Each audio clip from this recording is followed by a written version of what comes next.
ஏங்க உங்ககிட்ட ஒன்று கேட்குறேன், அது கரெக்டாக பதில் சொல்லுங்க. இங்கே பாருங்க, இந்த ரூம் மட்டும்தான் உங்களுக்கு சேர்ந்ததா? இந்த ரூம் மட்டும்தான் உங்களுக்கு சேர்ந்ததா? சமையல் ரூம் எனக்கு சேர்ந்ததா? ஆ, இந்த ரூம் மட்டும் க்ளீன் பண்ணிட்டீங்க. பெட்ரூம் எங்கள் அம்மா இருக்கிறனால அதை ஒன்றுமே கேட்க மாட்டேங்கிறீங்க. இதை மட்டும் இது கூட்டுறீங்க, இதை மட்டும் தொடச்சிக்கிறீங்க, இது மட்டும் இந்த ரூம் மட்டும் க்ளீனாக வச்சுக்கிறீங்க. அப்போ இது மட்டும் தான் உங்களுக்கு சேர்ந்தது. இதுக்கு அந்த பக்கம் போக மாட்டீங்கல்ல? போவீங்களா போக மாட்டீங்களா?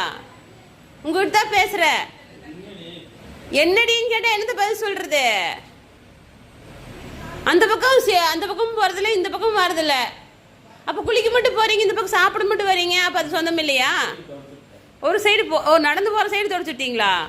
அப்போ சமைக்க சாப்பிட வர்றீங்க, கை கழுவு வர்றீங்க, டிஃபன் எடுக்க வர்றீங்க, சாப்பாடு லஞ்ச் பேக் எடுக்க வர்றீங்க, அதெல்லாம் இல்லையா?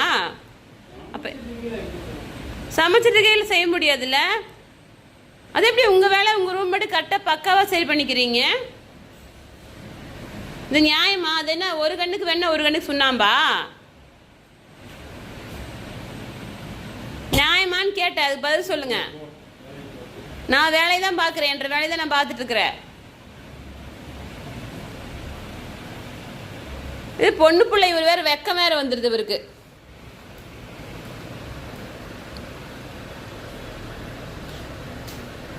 எடுத்து வெளியில் போடாத, இன்னைக்கு துவச்சு போகிறேன். மழை வந்துட்டே இருக்கு 3 நாளா.